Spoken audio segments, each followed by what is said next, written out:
Héliere from Université Laval, who will tell us something about the asymptotic analysis of the Steklov problem within a conformal class. Over to you. Thank you.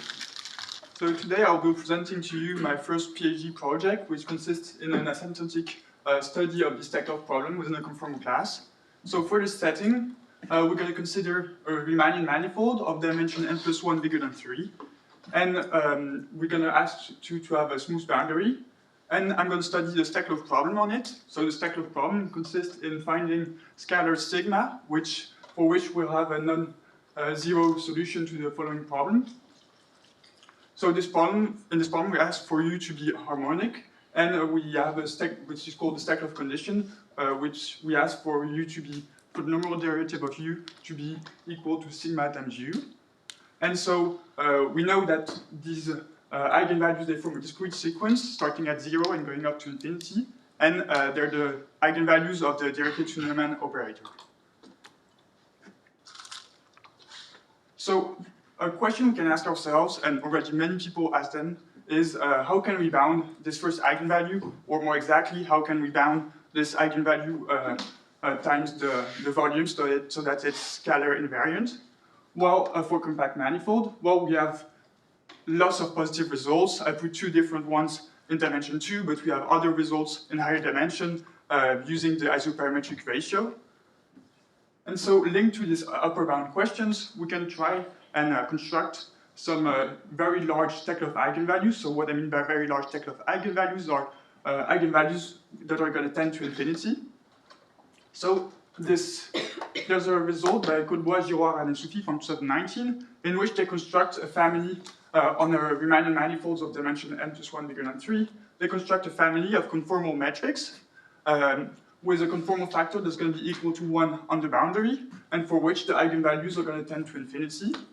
So what they do in their construction is basically they don't modify the metric on the boundary, but they modify the metric and they make it tend to infinity on some neighborhood of the boundary.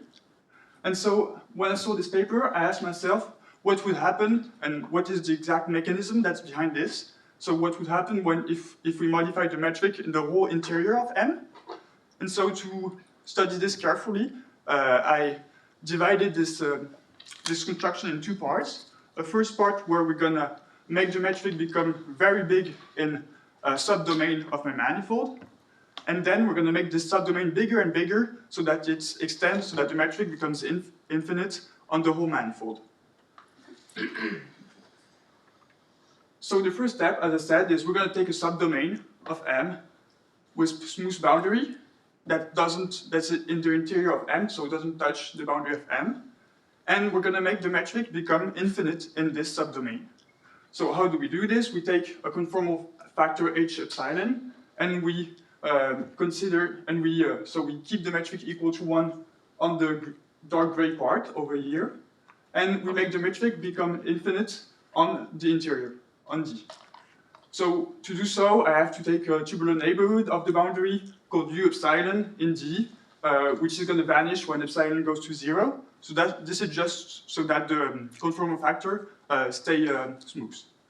But essentially what you should understand of this construction is the metric becomes very large in D, and it isn't modified on the other parts. So when we've done that, we want to study the eigenvalues and see how this construction and how this modification of the metric modifies our eigenvalues. Well, our eigenvalues don't yet tend to infinity, but they tend to other scalars we call beta k, which are going to be the eigenvalues of another rational problem on our manifold.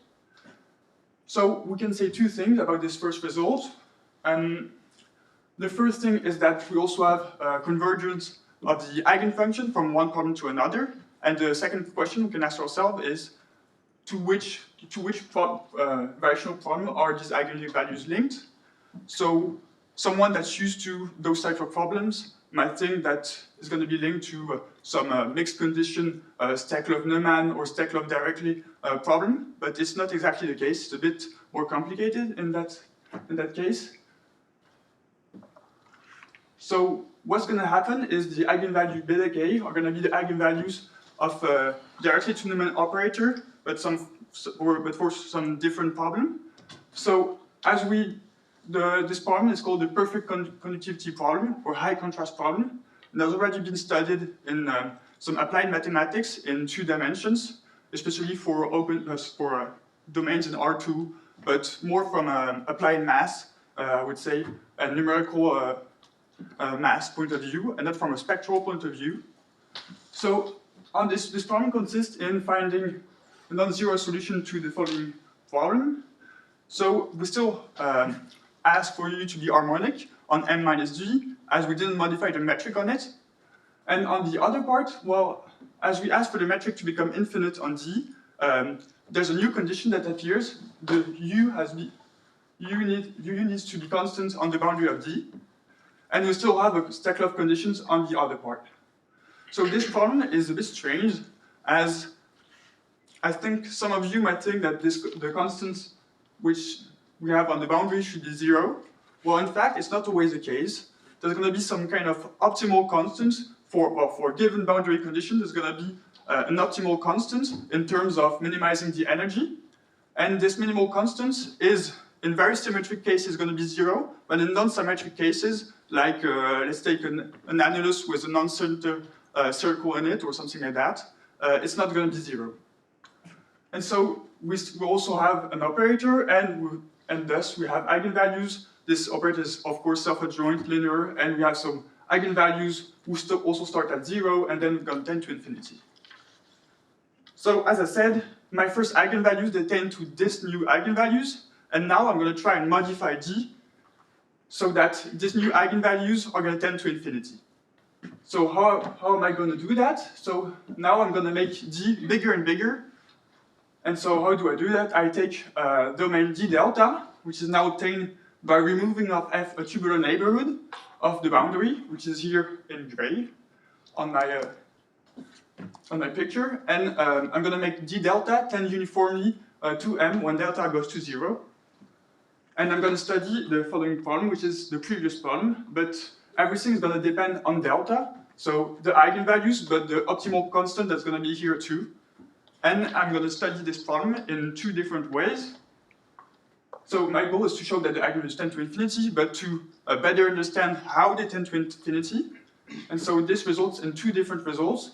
The first result that's going to soon be on archive is an expansions in terms of delta and the geometry of m and the boundary. So in this expansion, we see that the first term, 1 over delta, tells us that the eigenvalues in fact tend to infinity, which was the first goal. And we also see some more geometric terms. So the first term, where we see h is the mean curvature, and we took the average on the whole boundary.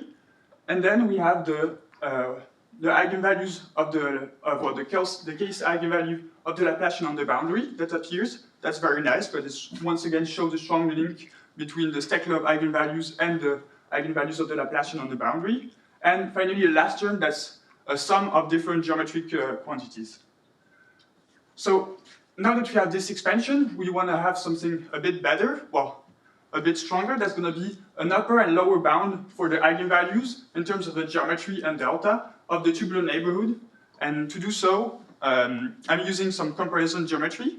As in the tubular neighborhood, you can always compare the principal curvatures of parallel hypersurfaces to the boundary, and I compare these to the principal curvatures of parallel hypersurfaces in constant curvature spaces. And when I do that, I can then bound the energy on my tubular neighborhood with energies of constant curvature spaces. Thank you for listening.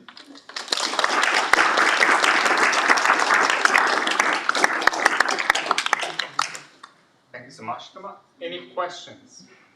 Yeah.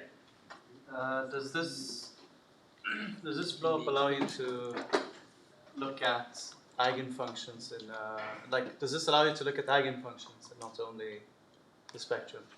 So on the first part, I can track the eigenfunctions, and on the second part, I haven't yet looked at the eigenfunction, but it could be a good idea. Further questions? Do we know what is this mu in the expansion that you get at the end of beta k of delta? Yeah, it's explicit, but it didn't fit in my slide. It's like a sum of Ricci curvature, scalar curvature of the boundary, and but it's completely explicit. Like. So James has a question. Yes, could you show the last theorem again, please? You said that the quantity V here depends on the geometry of the boundary and the. Could you say a bit more about what V depends on? Sorry, So V depends on the Ricci curvature, the scalar curvature of the boundary, the scalar curvature of M2, and there's gonna and also it also depends on the square of the mean curvature. Oh, okay, and they all just enter as a sum or something. Yeah, with different coefficient, but yeah. Interesting. Thank you. Any further questions? If not, let's